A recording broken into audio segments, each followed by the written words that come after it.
Good afternoon, everybody. Welcome to this session. We're going to go ahead and get started. My name is Chris Davis, and I'm a virtual learning specialist with IU8. And in our session, along with us, are some other colleagues of mine from IU8. And we are all working with teachers and schools to help them with their virtual learning efforts. And so we've put some ideas together and some resources together to share with you through these webinars. And we also have some resources on our website. And so I'm going to put a link in the chat area. Some of you have already heard me say this if you hopped in here a little bit early. But as you come into the session, if you haven't already, we would appreciate it if you would fill out a short survey to tell us who you are and where you're from. That just helps us to understand our audience. And so you can scan the QR code that's on the screen, or you can hop over to the chat area and you'll see a link there to the same survey. It's just a couple quick questions about who you are. That chat area you might want to keep open because throughout the session, it's a good place that you can ask questions, and I'll be sharing some links there as well. Okay, so a couple things. I am recording this session because we have some folks who might not be able to make it at this time, and we do post the recording on our website, so you'll be able to come back to it later if there's anything you want to review. We will also post these slides on our website later so that you can get to any links that we share on the slides, or if you just want to go back and review anything from the presentation. Could you give us the website, please? Yep, I was just getting ready to paste it. So in the chat area is a link to the website where you can find all of these resources. It's myextendedcampus.com/resources. And you'll see our past webinars and some resource lists that you can click on that take you to even more links and ideas and strategies and tips. And then of course, you'll see the recordings after the webinars are done. So myextendedcampus.com/resources. So the presenter today is actually going to be Brenda Calhoun. And so I'm going to pass this over to her so she can start the session and tell you a little bit more about Google Classroom. Brenda? Good morning, everybody. Melissa, I'm sure that Chris will pop that in there for you. I'm not sharing my video because I don't have the greatest internet connection, but please know that I am here and I am semi-presentable for the day, but I do have my screen shared. Hopefully everybody is seeing that. I will also try to speak a little more slowly than I typically would for multiple reasons, of course. But so yeah, we are certainly going to spend some time looking at Google Classroom and how you can use that to kind of get yourself and through these moments. One thing I do want to point out, we pretty much designed this conversation for those who are using Google Classroom at least a little bit. So we won't be spending a whole lot of time looking at how to create a class from scratch or how to get your students in or things like that. If those are a need, we can certainly come back and fill that gap for you. But we're going to spend our time on some other things, just thinking about what else this system can do for us in these circumstances.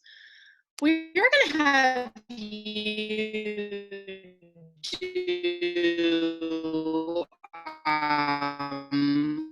well, obviously we're working in Zoom right now. Just a few tips about that. I know that a lot of you have probably made good use of Zoom over the last several years, months, but certainly days. Just to point out a couple things, we're going to go ahead and have you, for the most part, stay muted. You're certainly welcome to unmute and speak if you wish. The chat is maybe a little bit more valuable for this, only chaotic. You can stop and start your video. As I mentioned, I don't typically run mine just because of bandwidth, but it's nice for us to see you. I don't typically keep all your pictures up because I want to see the screen, but you're welcome to do whichever you're comfortable with. I mentioned chat and we'll be pulled here momentarily, so you have an orientation to your screen. Yeah, my internet is definitely a little iffy. It's interesting to have that perspective though, because those are some of the families that we're going to be interacting with virtually. So I will do my best to speak slow up there, and you're going to see it on the slide deck as well as on your screen. I think. Pat or Chris, is that something you can toss up there?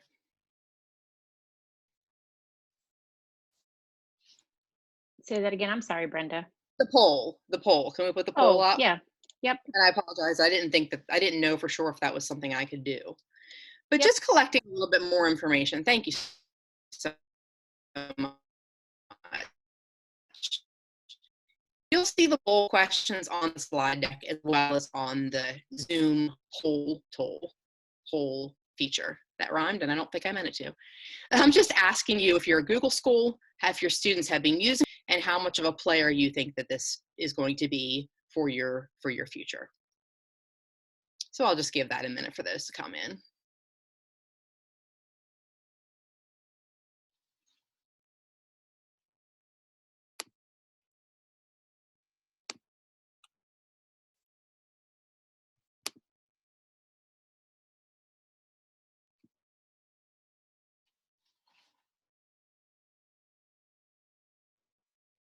This just gives us some information to tailor the conversation and thinking about going forward too. If there's something we can follow up on next week, we now have this information.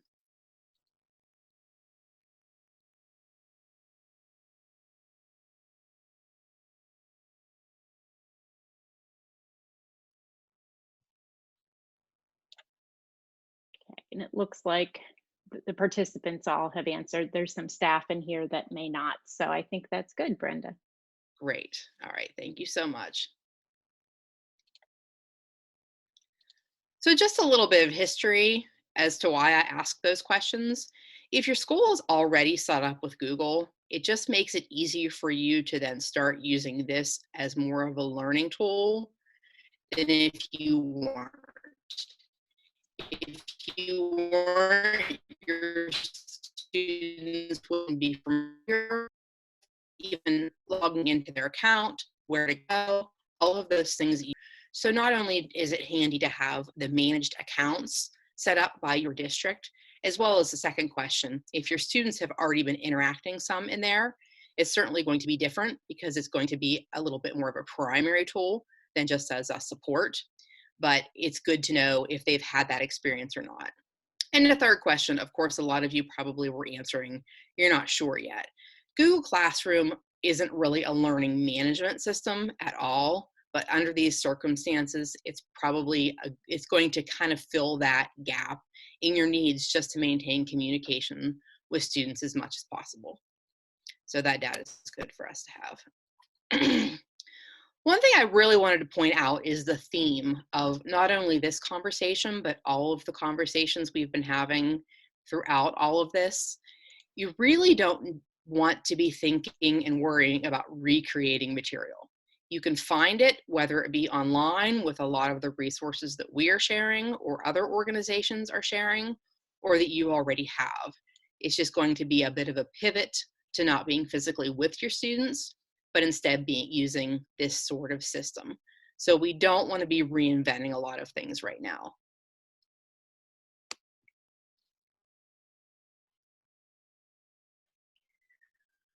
One of the components of the material we have available for you is the general guidance on the Extended Campus website.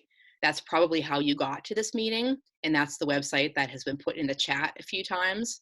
There are approximately 7 links on that website that will give you some basic as well as more advanced tips on using Google Classroom with students. We won't spend a whole lot of time on that now, just because in half an hour you can imagine how quickly that will go. But those are there for you to go back and determine what your personal needs are.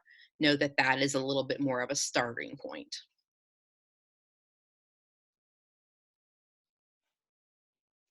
Is audio out for everybody or just some?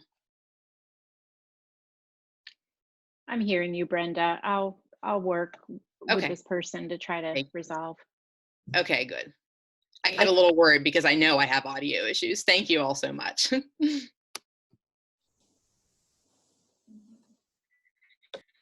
I mentioned again recently about learning from others. And the amount of things that I have seen coming out online over the weeks, I came upon a resource, a blog post written by an educator who is very heavy in using Google named Alice Keeler. I have a couple links on that website, which again will be, on the slide deck, which again will be made available to you right after this. And she wrote one recently that really caught my attention about remote learning with Google Classroom.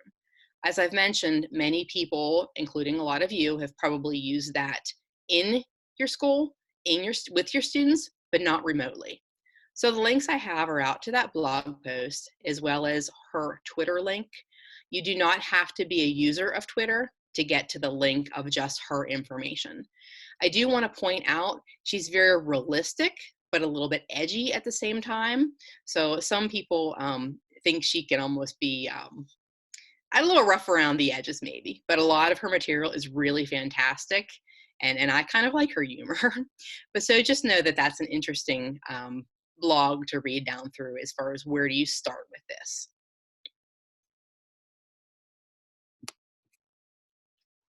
Couple tips as you're thinking about using Classroom with students. One of the things that I have found very handy, along with my colleague Tracy, who's also on this call, consider being a student with another Google account if you can. So what I mean by that is typically in a district with managed accounts, you're using your school email to log into Google, and it's all connected to your school district. What I do is make myself a student in the classroom with student rights with a personal account. So it just kind of helps me go back and forth, and I have perspectives. I know what I'm doing as a teacher on my computer, but then I realize on my other device or even on another browser window, if you're comfortable going back and forth, what I'm expected to do as a student. So that's kind of a tip that Tracy and I have found to be extremely useful when working in Classroom. We've done some teacher question about yes, that. absolutely. I'm Please sorry, do. I don't mean to interrupt you. No, please do. The person that manages our tech at my school did create a student one for me, but this might be a silly question, but how do I get to it? If you log into Google, log into Chrome on that different account, you can have 2 browser windows or 2 different devices. Let me make a note and we can certainly come back and address that, because that is really it's a really helpful thing to know how to do. Not only this, but other things. So absolutely, we'll circle back on that. Thank you so much for that question. Thanks. You're welcome.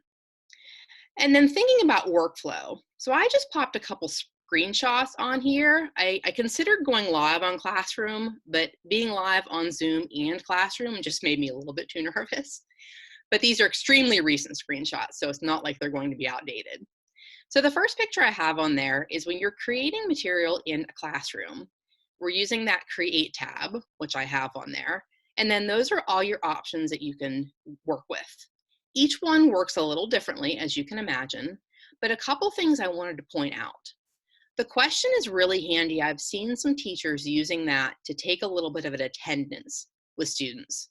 So if you want to know that your students are getting online at some point every day, you can make that a question. And then the other thing that I want to point out is for organizational purposes, using that topic. So the material you put into Google Classroom should all live inside a topic. So just some tips for organizing. The second visual is when you are creating an item, you can create any Google document within that item, the assignment, for example. I point that out because if you don't do it that way, your Google Drive can get extremely messy. This way, all of those materials stay right in a folder titled with the classroom and the specific class that it is. And it also, go ahead, please do. I have a question. I'm sorry. Yeah. Somebody tried to give me like a crash course on this, another teacher, and they did not have me go into the create part. They just had me create assignments in the second box. Is that what are you saying I should be first going to the green box? Well, this is actually a 2-step process. Yeah, that's a good question. The first one is when you're just creating what you're doing. And then once you're inside that item, you're going to create in. So if you can see at the tippy top of the blue box, it says assignment. Oh, okay. I've already created the assignment. And then in the assignment, I'm creating the document. And by assignment, she had me she had me name, like I have a reading class, I have a math class. So is that what you mean by assignment, the different class? The assignment is something you want your students to do. So they're already inside a specific classroom. Okay. We can speak more about that certainly any Okay, time. I'm sorry. No, please. We're happy to have questions. We have found that there are multiple ways to put documents into classrooms, but this just works so much better that it's handy to point that out when we have some groups.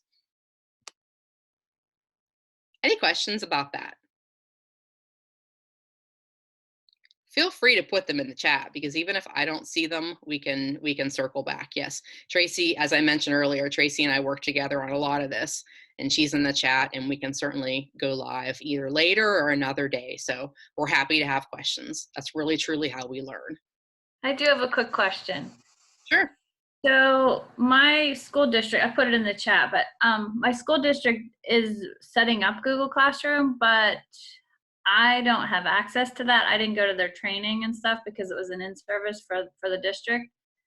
So can I set this up on my own, or is that something I need to ask the district for? As long as your district set it up for you to work, I would think that as long as you are logged into your school Google Classroom should be one of the applications available to you. No, I have an IU8 laptop. I don't have district access. That's what I was wondering. Okay, you may have to get in touch with them. Yeah. Okay, so just ask the school district then. Yeah. Set me up in Google Classroom. Unless I'm missing something, which is possible, and we can certainly have that conversation as well. Okay. Yeah, thank you. Thanks.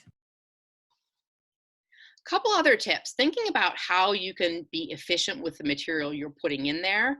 Google Classroom gives you ability to set expectations for your students.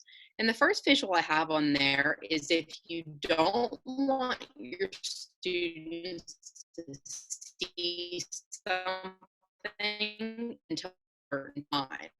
When you create that item, you can do drop down and schedule. And it's really handy to know where to look. So that's okay, we'll circle back. So not only, for some of the things that I'm showing you, even though I'm not showing you the step-by-step, just because of time, but I want you just to know that it's an option, and we can circle back, or you can look on your own even if you want to. But we just want to show you these are options, and we will help you find them when that time comes. So yeah, I was just to circle back real quick. I was speaking of topics. Topics are really just kind of the bucket into which you put your different assignments and quizzes and things like that. They're kind of organizational. So I hope that helps. And then the second visual for assigning things is when you want students to have things done. So you can identify when you want them to see them and when you want them to be done. We certainly want to be very considerate of realistic expectations through all of this. So just some tips of some other things you can do to be organized as much as possible.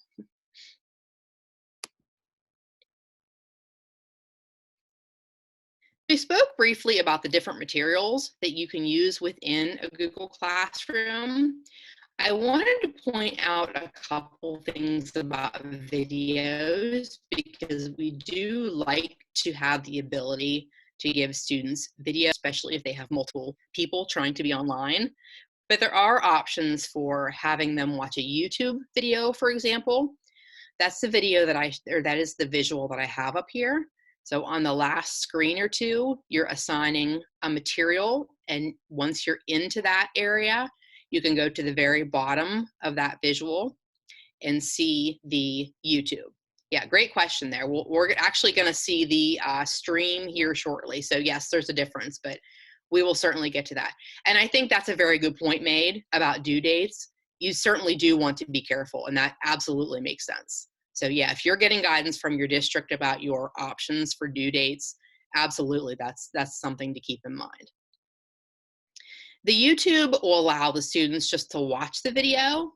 If you want to ramp that up a little bit, and again, a little more of a conversation for later, but just know that it is an option. Edpuzzle is a really handy tool that will allow you to find a video on YouTube, for example, and then introduce some stopping points. So students are watching a couple different minutes, and then they're answering a question about what they have seen. They're answering another question 3 minutes later. We certainly want to keep all our videos relatively short for bandwidth and student attention, but know that Edpuzzle is something out there that it works really nicely and it integrates really nicely as well. Again, we can look more deeply at some of these later, but know that that's an option. And finally, if you get to the point where you do want your students to be interacting with you with videos, explaining how they understood a process, what they struggled with, lots of interactions that you could build is Flipgrid. So again, we can circle back to that, but know those are ways to improve some engagement in your classroom, whether you want to start with YouTube and then start bumping up to some other things as you get more comfortable, as do your students. So just know that. I'm just going to pause for about 10 seconds, see if there are questions or anything that we can speak to. Does anybody use any of those tools or have a little bit of experience? Yes? Do you use them within classroom? I missed how you got to the video options. Okay. See, my screenshot has material. So a couple photos back, when we create the original learning item, one of the options is material. So if I were to click create and then material, I will get to this point and I will see the option to come down, and this is where I would add from my drive or from my link. So a couple different things you can do at that level. Does that help to show you the the couple different steps? Yes. So first you would do assignment and then you would go back and do material. I would do create. When you create, here are your choices. So you've got assignment down through reusing post, which reusing post I didn't reference much if you want to pull that from a different classroom. But assignment, it just depends on what you want them to do. Each one works a little bit differently. Material is essentially something that you're just giving them rather than expecting them to interact a whole lot with. Those all work a little bit differently, and we can certainly look more closely. Thank you.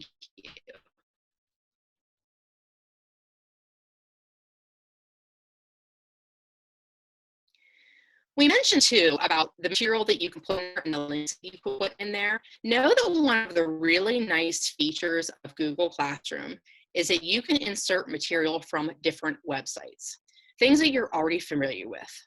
One of the ones that I have highlighted up here, I do want to point out, this is not a free one, and I'm pointing it out for a reason. Yeah, Julie, we'll come back to that. What I like to show you here is that you may have tools already in your instructional workflow that you just didn't realize could integrate to Google Classroom. This particular one is a McGraw-Hill Wonders, and in those lesson resources, you can come down and see where I have sort of in the middle of the screen, share with Google Classroom. You may have something along these lines with any of the things that you have been using so far this year, and you never really had a need to put it in Google Classroom, so you didn't see that little share button. Just know that that's something you might want to think about if you have a reading series or anything that is available to you instructionally. The rest of the ones I'm going to show you are free ones. This visual is another educator presence who is very active on all sorts of social media, including Twitter. I have her link down there, and I have the link to this actual blog post. Anytime I'm looking at instructional materials, especially this type of material, I want to make sure that it's very timely. So I noticed on this one that it was just published on March 10th. So I know that these are still going to be good. This is an entire list. Couple things I want to point out on this actual website. It's a little bit busy. There are pop-ups, there are links, there are lots of different visuals. It's a little overwhelming for me, but I did look down through the 70, which the title is 20, so I guess it kind of ramped up, and I demonstrated a couple. But what you'll see here is just the visual of the podcast, and then on the resource that again will be posted is a link out, which Chris put on there already, to the full blog post, as well as to her link on Twitter. Twitter is a treasure trove. It's a whole other conversation. So one of the ones that I randomly decided to use for an integration model to share to classroom is the American Museum of Natural History. Their educational materials contain online field journals. And for this one, there's a little share button that I have that circle over. And that's typically very close to the visual that you will see anytime you want to share something into Google Classroom. I have the screenshot. Let me move my chat out of the way. And then you will get, when you click on that share, you will get share to classroom, and then you can click the drop down and select the correct class. If you have multiple classrooms, that's really handy, and it will come right over. These tools typically work a little bit differently, but the general idea is the same. So for this one, I will be now telling my students to review this particular item. And then I have one more picture on here too with the Padlet. So if you would like to, for this particular one, I created a Padlet, and then I found the share button within that. Again, looks the same, but it might be a little hidden. And then I have that over into my classroom. A couple other things I want to point out on this visual. The mark is done is something students will have to do in order to notify you as the instructor that they've completed the task. This can be a little bit hard of a habit to get students to begin doing, but it's something you'll want to work with them, because otherwise you're going to have to cross-reference that they did the Padlet and then come back and know that they're done. So just something to be aware of when you're interacting with students. A little bit harder maybe when they're not in front of you, but it's probably a good practice to get into. The other item I wanted to point out is this is a visual of me as a student. When I mentioned about using 2 different Google accounts, I have 2 different pictures. And over the years, I've gotten comfortable with what picture belongs where. But you can see for this particular one, I am as a student. So I would have to do the Padlet and then come back over to classroom and mark it as done, so my teacher would be notified. Stream was mentioned earlier, so quick visual. I know we're getting a little tight on time, but when you're using this classroom with groups that aren't in front of you, just know about your tabs. Students will see the stream and the classroom and the people. Students will not see grades. The stream is more of a communication tool, and you don't have much control over the order. Everything, the more recent, is going to be at the top. But students, as well as perhaps parents, if you're working with very young students, will probably want to spend most of their time in classwork, just so you know about the tabs and can guide your students and parents accordingly. Quick thing to do, especially if you're managing multiple classrooms, when you're logged into Google Classroom, on the top left, you're going to see the little 3 dashes, I call the stack of pancakes. And if you click on the to-do button, you'll receive something like the next visual. So you can do the drop down, select the right class, and you'll be able to see on here, turned in, so that tells me those have been turned in and I need to review them. 9 things have been assigned but not done, so I might need to check on my students for those. And then I can see that 1 has already been returned, so they submitted it to me, I reviewed it, and I returned it. So know that that is a feature. I find that pretty handy. Excellent question, excellent question. How are they notified when they load something into Classroom? Students are typically notified via an email that they have received, whether it be Gmail or however their account is set up. But that's an excellent question. It depends a little bit, again, on settings. So we can certainly talk about that. Yep. Real quick, finally, because I know time, that went really fast. We just really truly recommend one step at a time. This is a major undertaking for so many people, new tools, but let's figure out what we're already doing, adjust it a little bit, do a little bit of a pivot. We can take another step when we get that comfort level, and then another. So we're just moving slowly and surely, a little bit surely, on that. I also have a link in the diamond to the hashtag for Google Classroom on Twitter. So know that the amount of information by educators being put out on Twitter every day, but even more so lately, is really, really fantastic. We just don't want to overwhelm. And sometimes I admit Twitter is overwhelming, but once you get used to filtering out, especially some things, know that those are resources that you can deepen your knowledge. That was a lot of Google information, folks. Thank you so much for your interaction. Just a real quick thank you, and then we can stay on the line if anybody would like to see and discuss anything more thoroughly. This is one of many webinars that we have had, and we do have them all recorded and available on the My Extended Campus email or website, and this presentation will also be put on there shortly. We're looking at maybe doing some more next week too, so just keep an eye on everything that we're doing, and anything that we didn't get to in the chat, we will certainly dial back to. Any questions, folks? I appreciate everybody.